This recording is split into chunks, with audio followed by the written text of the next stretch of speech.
तर स्वागत आहे मित्रांनो आजच्या एका नवीन व्लॉगमध्ये. आणि आजचा व्लॉग हा स्पेशल असणार आहे, कारण आमच्या शाळेची जाणार होती वनभोजनला सहल, खास वनभोजन करण्यासाठी. तर चला बघूया आजचा ब्लॉग कसा होतोय.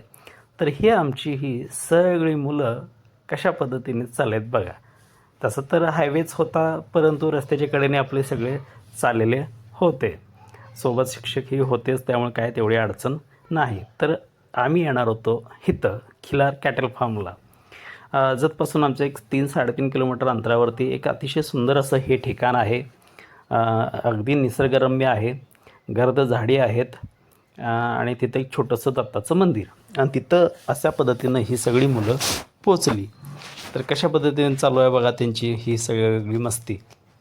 बघा, पोरांना पण हा अनुभव दिलाच पाहिजे. आणि त्या दृष्टिकोनातून आम्ही सगळी छोटी मोठी मुलं घेऊन असं आम्ही इथं आलेलो होतो. तिथंच आजूबाजूला काही पाणी जात होतं.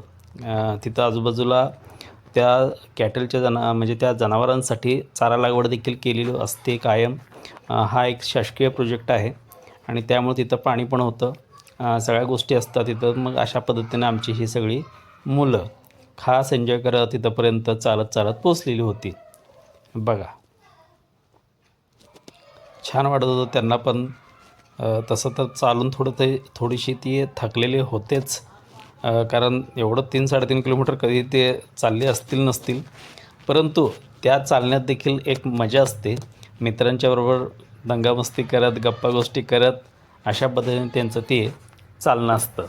आणि मग काय, त्या वेळेत पोचल्या पोरांचा उत्साह इतका दांडगा होता की त्यांनी तिथं ब्लूटूथ स्पीकर आणून थोडासा नृत्य करण्याचा देखील प्रयत्न केला. करू दे म्हटलं, एक दिवस फुल एन्जॉय. तर अशा पद्धतीने त्यांचं चालू होतं. तर प्रत्येक विद्यार्थी ब्लॉगमध्ये येण्यासाठी हाय करत होता. काही फोटो पण आपण काढलेले आहेत. ह्यांनी फोटोला पोज दिली, नंतर सांगितलं मी व्हिडिओ आहे म्हणून.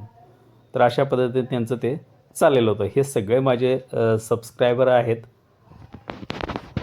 सगळे विद्यार्थी आपले सगळे व्हिडिओ बघतात. हे आपले पोचल्यानंतर सगळ्यांनी मात्र तिथं थोडीशी विश्रांती घेतली, कारण भरपूर चालून थकलेले होते. ऊन वगैरे काय जास्त नव्हतं, पाऊस पण काय जास्त नव्हता. त्यामुळं आम्ही थोडंसं फोटो सेशन केलं आणि नंतर मात्र तिथं खास आरती चालू झाली, दत्ताची आरती. आणि मग मात्र अशा पद्धतीने सगळे बसून तिथं आम्ही एक चांगला ठेका धरला. बघा, असे सगळे विद्यार्थी बसवलेले होते अशा पद्धतीनं. आणि तिथं आमचे माचटे सर मात्र खास एक तालच धरले होते.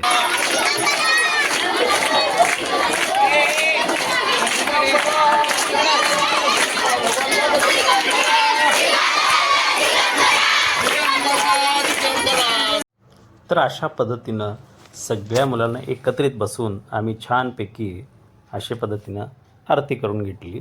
आरती म्हणजे थोडंसं पूजापाठ थोडंसं चालू असावं म्हणून तेवढं.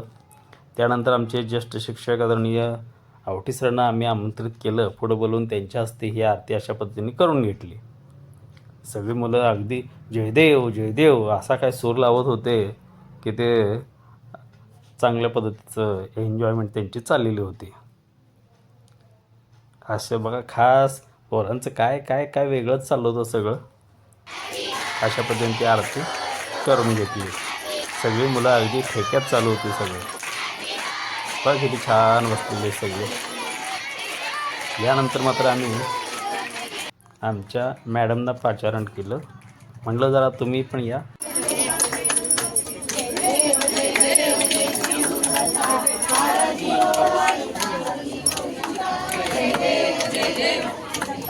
आणि यानंतर मात्र मस्तपैकी बैठक बसली जेवणासाठी. तर बघा, विद्यार्थी मित्रांनो कसे छानपैकी सगळे बसलेले आहेत आमचे हे सगळे बालचमू.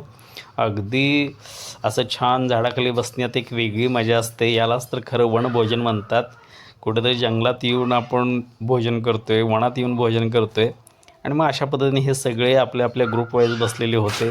त्यांची ती सगळ्या मित्रमैत्रिणी जे काय असतील ते आपापल्या ग्रुपनुसार सगळे बसलेले होते. आणि मग अशा पद्धतीने छान हे सगळं चालू होतं.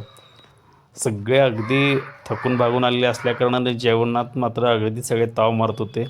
इकडं आमचे ज्येष्ठ शिक्षक बघा कसे अगदी प्रत्येक विद्यार्थ्याचा एक एक घास छानपैकी असा चालू आहे आणि विद्यार्थ्यांच्याबरोबर जेवण्याची एक मजाच वेगळी असते.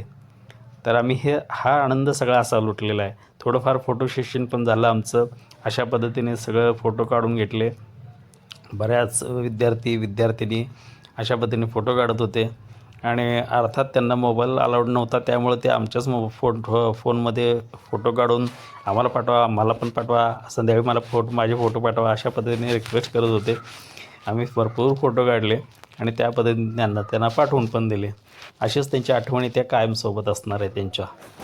तर यानंतर मात्र आमचा एक थोडासा ॲक्टिव्हिटीजचा छानपैकी खेळ रंगलेला होता. ಬಾರಿಕ ದೇವರ ಮುಂದೆ ತೆಂಗಿನಕಾಯಿ ಕರಿಯಪ್ಪ ನಂಗಡಕ್ ಕರ್ಬೆಲ್ಲ ಬಿಳಪ್ಪ ನಂಗಡಕ್ ಬಿಳ್ಬೆಲ್ಲ ಆಯಿ ನಂಗಡಕ್ ಬೆಳ್ಳುಳ್ಳಿ ನನ್ನ ನೋಡ್ತಿ ಒಳ್ಳೊಳ್ಳಿ ಮಾತಾ ಪಿತಾ तुम्ही हो बंधू सखा तुम्ही हो माता पिता तुम्ही हो बंधू सखा तुम्ही हो गडाच्या खिंडारी झाडांच्या ओळीत वेळूंच्या जाळीत दिवसा दुपारी जांभळी अंधारी मोडके देऊळ त्यावरी पिंपळ कोण गेल्या ठाई राहते गे आई. यानंतर म्हटलं मी पण एक ट्राय करावा आणि यानंतर मी पण एक छोटासा प्रयत्न केला.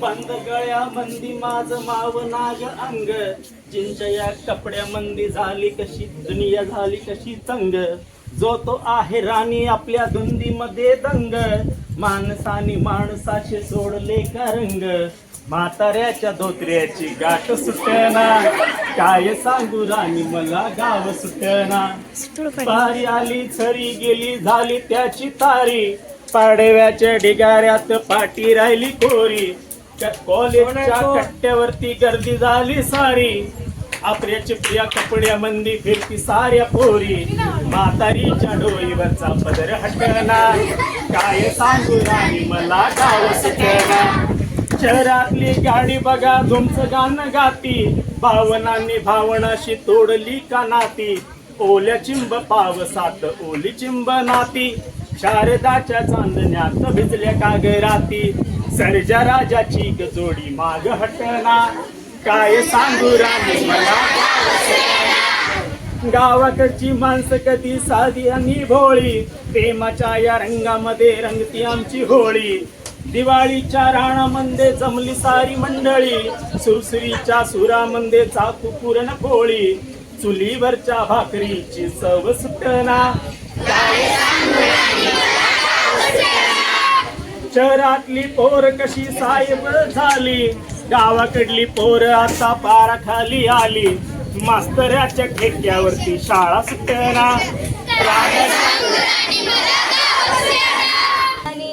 झिजू झिजू संसाराचा गडा कला वटामध्ये हसू जरी कनावा देवा काळजी रे माझ्या देवा काळजी रे सोबती रे तू तुझाच अंतुला तुझीच साथ शोधुनी तुझी तू वाट चाल एकला होऊ दे जरा उशीर सोडतोस काय धीर रात संपता पहाट. तर माझं हे गीत आणि ह्या सर्व विद्यार्थ्यांचे काही गीत तुम्हाला कसे वाटले मला निश्चित सांगा. यानंतर आम्ही गेलो काही गीर जनावर पाहायला. तिथंच एक शासकीय प्रोजेक्ट असल्याकारणानं आम्हाला तिथली माहिती पण मिळाली. विद्यार्थ्यांना पण विविध गायींच्या जाती आणि हे सगळं परिसर पाहायला दिलं, त्यांची माहिती मिळाली आणि अशा पद्धतीनं आजचं आमचं हे वनभोजन संपन्न झालं. हे झाल्यावर आम्ही लगेच परतीचा प्रवास सुरू केला. कसा वाटला ब्लॉग मला निश्चित सांगा. धन्यवाद.